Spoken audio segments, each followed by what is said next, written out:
If you're watching this, it may be because you are unemployed. And I will say, I don't like that term unemployed. I try not to use it because I think it feels negative. It's gotten that connotation in our society. Uh, I really do prefer job seeker since it indicates forward positive movement, progress.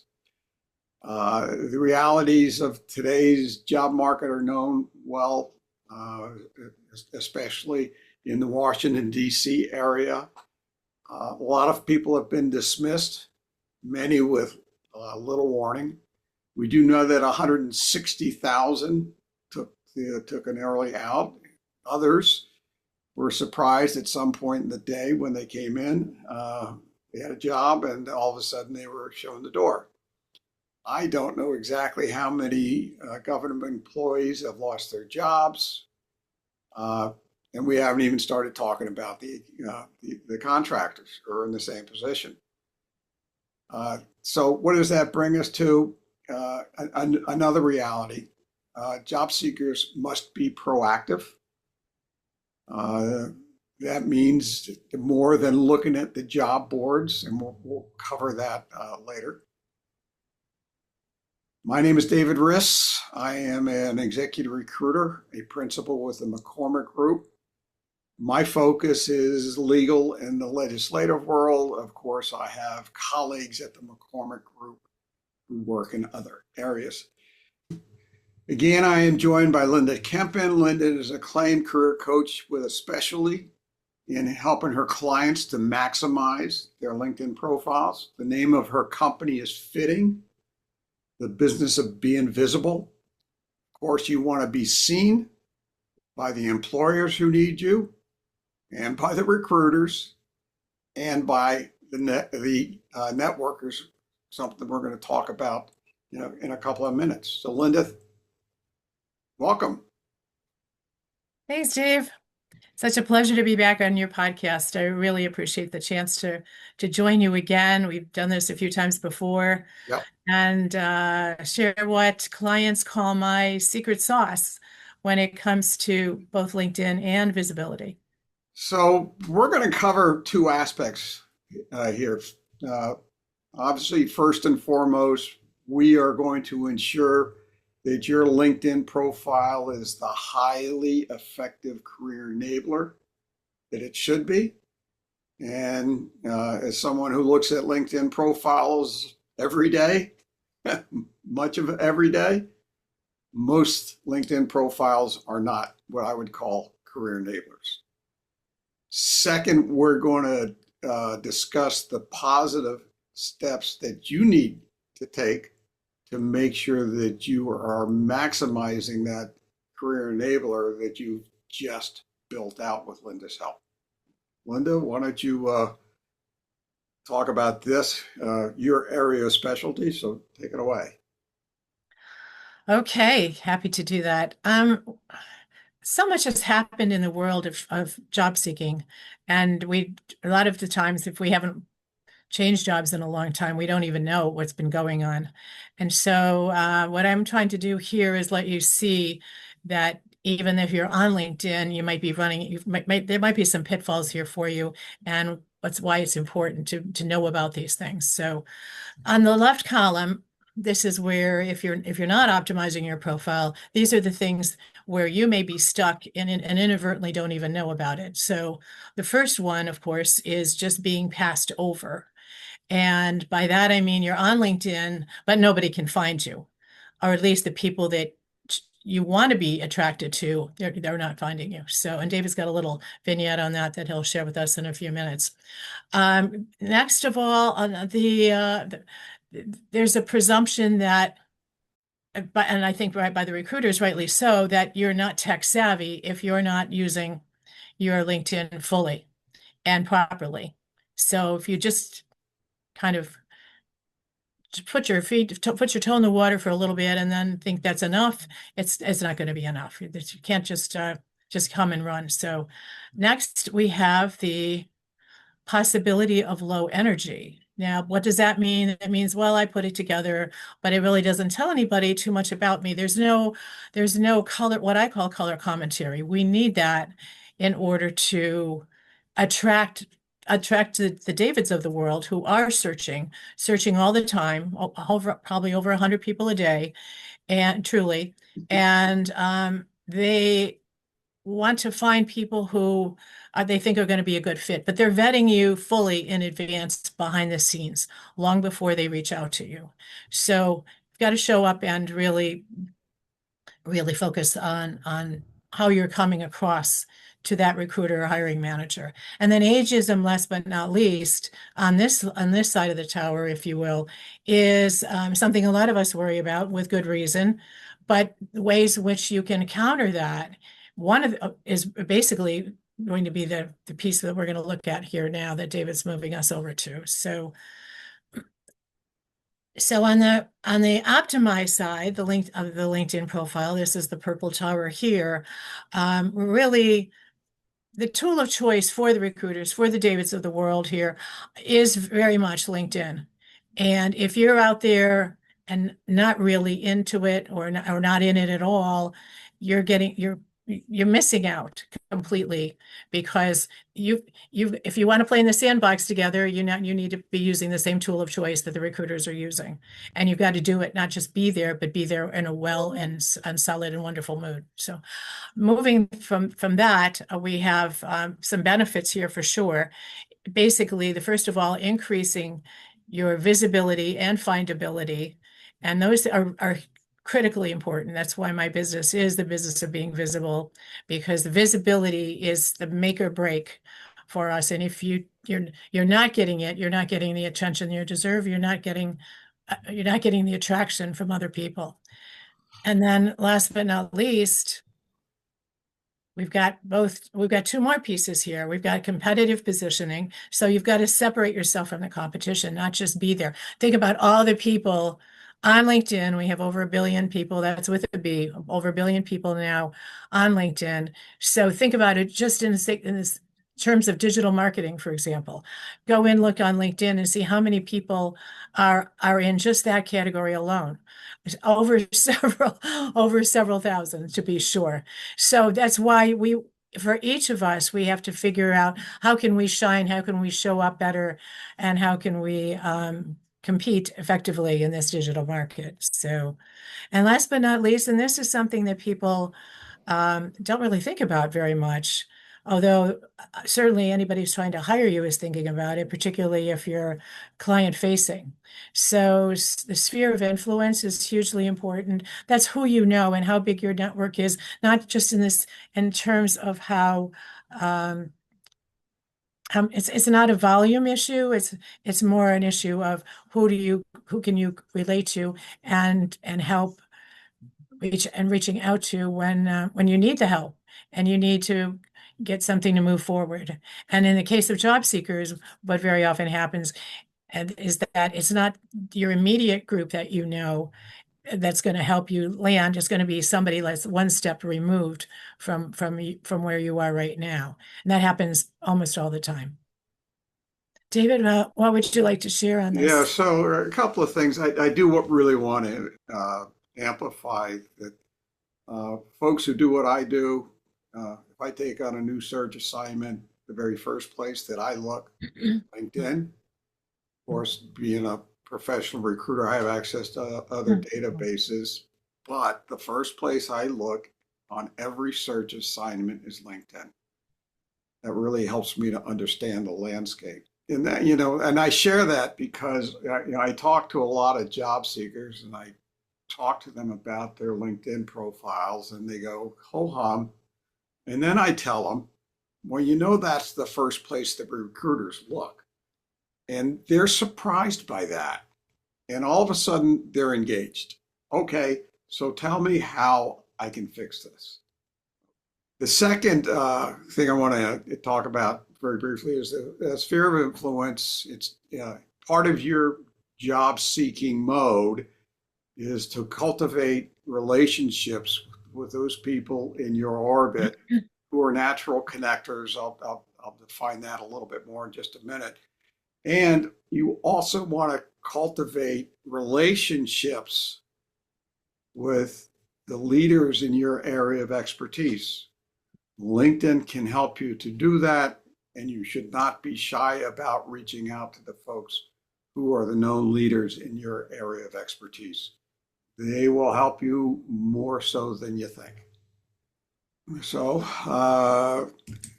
Linda, why don't you take us through this? Okay, well, I like to say that we have three audiences that we have to keep happy at the same time if you really want to have a successful job search.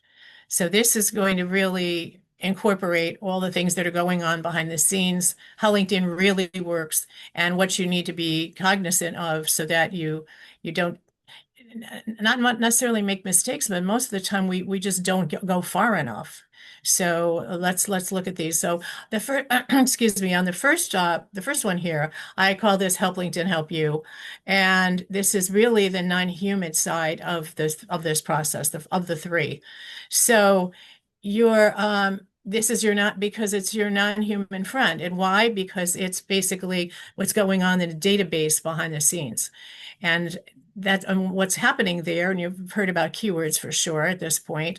The keyword strategy that you put together is hugely important. And that there, I like to think of it almost like there's an abacus in the back of in the back room here, conceptually, where things are tallying up. And so when you prioritize your keywords, that's ka-ching, ka-ching, ka-ching. It's, they're adding up and stacking up. And those are the things that start to help you get the visibility that you need. So you get on the radar screen of someone like David. So now, as I mentioned before, you could already be passed over. You could be invisible already to the people that you really think that you could serve.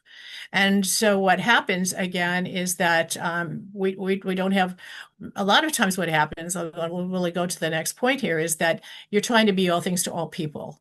And when you do that, then you basically dilute the message. And so as a result, we're not getting they're not getting the attention you deserve, because now the Davids of the world are going to say, well, I can't figure this out. Who is this person? What do they really want? And believe me, I've done this. I went through this before long ago. That's how I got involved with LinkedIn overall. So I've been there. I've been there where you are right now. And I tried that at the beginning. It wasn't working very well. So you've got to be very focused on that to be sure. And all together that gets you categorized properly in the database. So now coming into the next one, this one is where the human nature kicks in, let's call it that. And this is where David sits, to be honest. So this is with, again, this 1 billion people on LinkedIn. How is he finding you, or anybody else that you want to be found by? But the goal of this is to be found by the recruiters and hiring managers. And most of the time, and I hear it all the time, I'm being ghosted. I'm applying. Nothing's coming back. Nobody's responding to me. I'm sure all of you who are listening to this have run into that at some point in time. So, but the keywords alone are not going to seal the deal. And so as a result, we also have to be very cognizant of it's a combination really of the keywords, of course, and also the narrative, how you describe yourself, how you put together your experience section, how you use your about section to help people know where you've been and where you're going, which is exactly what it was designed for. So those pieces are very focused as well. And then last but not least, the third one, we really have here, this one is really you. This third audience is you. And you know what you've been going through, and you know what the hurdles have been. But this is really what's going to come together. This is where the benefits show up. And that means that you're going to have a lot of new energy from this. You're going to get people finding you. It's going to be a 24/7 search engine so that you can go out and go to a soccer game or this or that, and you won't have to be applying all the time. You should be interviewing at that point, but not applying. So all in all, it gets you the attention you deserve. So David, you want to add to this, I'm sure? Thanks, Linda. So I want to talk about a couple of things. Yes, keywords are important, but so are the narratives. We really want to see your accomplishments and successes. Uh, all too often, I see resumes and LinkedIn profiles where the discussion is entirely around what you were tasked with doing. That's your job description. Most of us who are in my world, just by looking at your or your job title, we already know what you do. So let's instead populate that discussion with your successes. What are your accomplishments? As opposed to what you're tasked with doing, we want to know what you actually did. How and why did you succeed? This is a key part in expressing your full value. And then the next thing, the energy boost. Reality is being unemployed is very depressing. Why are you? A big reason that you would be depressed is that you don't have a mission. Yesterday you had a mission. Every day you walked into the office, you knew what you were going to do, and all of a sudden you've lost that. Well, the reality is, once you are a job seeker, now you have a new job, and that job is finding your next job. Once you start in your proactive job search, it is an enormous pressure valve release. Let's talk about that second aspect, and that is the need to be proactive. So first step is to make sure that your LinkedIn profile and resume are up to date and really present you in the best light so that you stop hiding.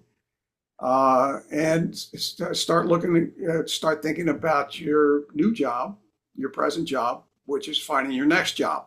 And you need to treat it like that.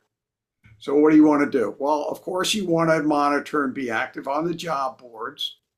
Job boards are a great source of intelligence, even if your job isn't listed there. But you do want to pay attention to, which employers are growing, which industry areas are growing at, and so you want to make sure that you are staying on top of what's happening out there.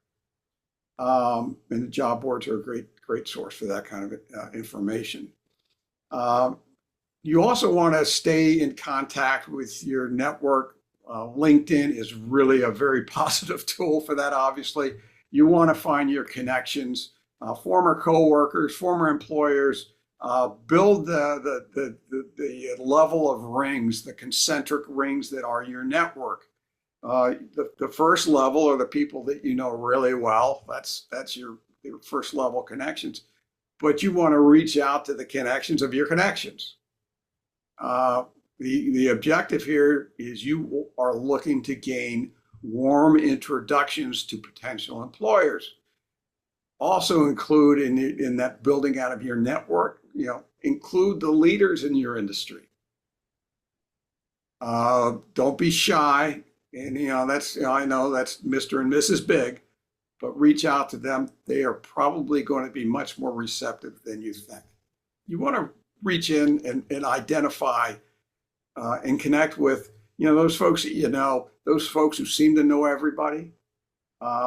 The reason that they seem to know everybody is they're great networkers. They're what we call natural connectors.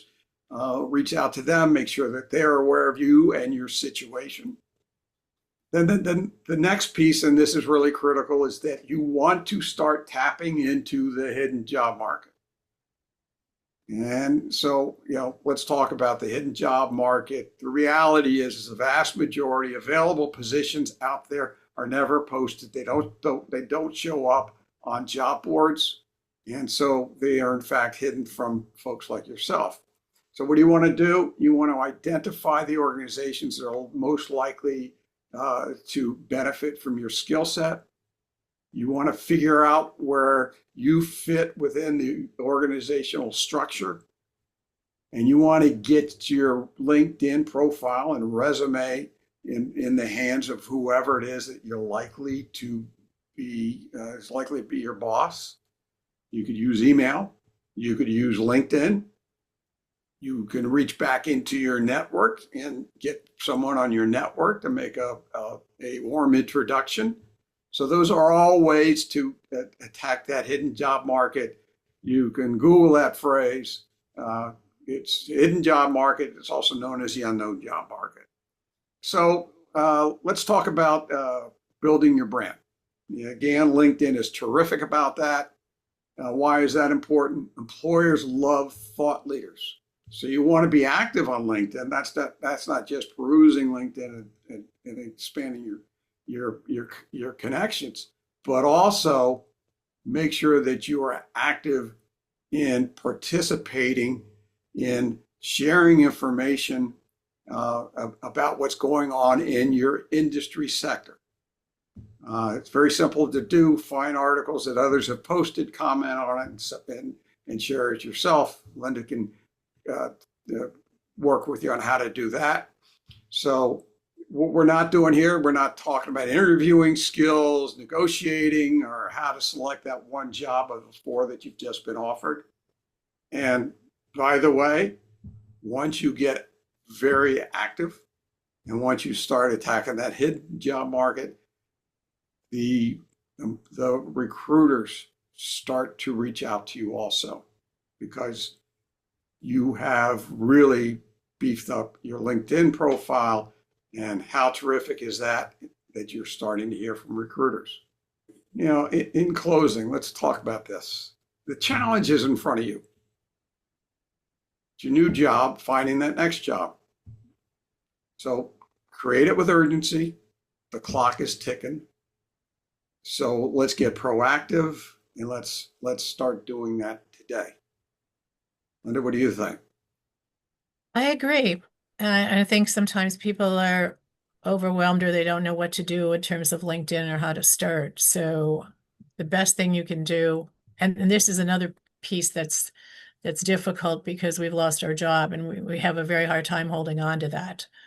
And again, going back to when I was downsized, hardest thing. Well, what's wonderful in contrast is that when you go up there right under your headshot and you put up, you put together a string of keywords that basically portray exactly what you're all about, what the best things that your priorities, then you're showing up now for the real you, and what you've lost is lost. But you don't have to live with it every day by looking at a descriptor that doesn't serve you fully. A lot of times people just, and the other thing you should be mindful of is that once you've lost that job, how long does it stay on your LinkedIn profile? Only as long as your severance lasts. Otherwise, the Davids of the world are going to figure out that you basically, it almost turns into a lie. And I hate to say that, but it truly does, because the people are now going to question, well, been gone for this, or they figure it out already, and then they want to know, they start to think to themselves, what else are you hiding from me? So it's a negative. So what you want to do is think of a way in which you've got something current that's going on, even if it's a nonprofit thing, even if you're helping a neighbor. It doesn't have to be for money. It just has to be something that's current. Otherwise, you talk about being passed over, totally passed over with something that's out of date and has not, if you have closed it out and there's nothing else up there new, that's going to be an issue. So those are the biggest pitfalls right out of the box. David, other things you want to do before we close, or? Yeah, well, just a couple of things. The one kind of interesting aspect of these newly unemployed that are coming out of government, for so many folks, it's the first time they've ever lost a job. First time that they've really done a real job search in many years. Hmm. And they're embarrassed by it. They're depressed by it. First of all, there's no reason to be embarrassed. It wasn't your fault. It was theirs. So pick yourself up and look yourself in the mirror. Tell yourself that you're great. You are, and get active out there and start looking for the next job. Well, in closing, I think we should let these people who've been so patient with us today to know how they can find us if they have questions. So David's going to flash up on the screen my I've got a QR code, and I also have a free session. I always carry a free session. So if you're interested, I've got a calendar. There's a calendar link in there that's embedded, and then you can just go ahead and find a time that works for you. If you can't find a time that works for you, just email me or text me, and we'll figure it. We'll get something going. So no worries. And then David, you take it away in terms of how you're going to be available. Well, really the same way, which is find my LinkedIn profile, connect with me by all means. And while I might not be able to place everyone, I'm always happy to weigh in with some positive messages, with a pep talk, and with some questions about what are you doing in your new job, finding the next job, and helping to point you in the right direction. And also making sure that if I run across a job that's perfect for you, I'm going to find you. Okay? It's all good. Linda, thank you. Thank you. To be continued, and good luck to everybody. Thank you.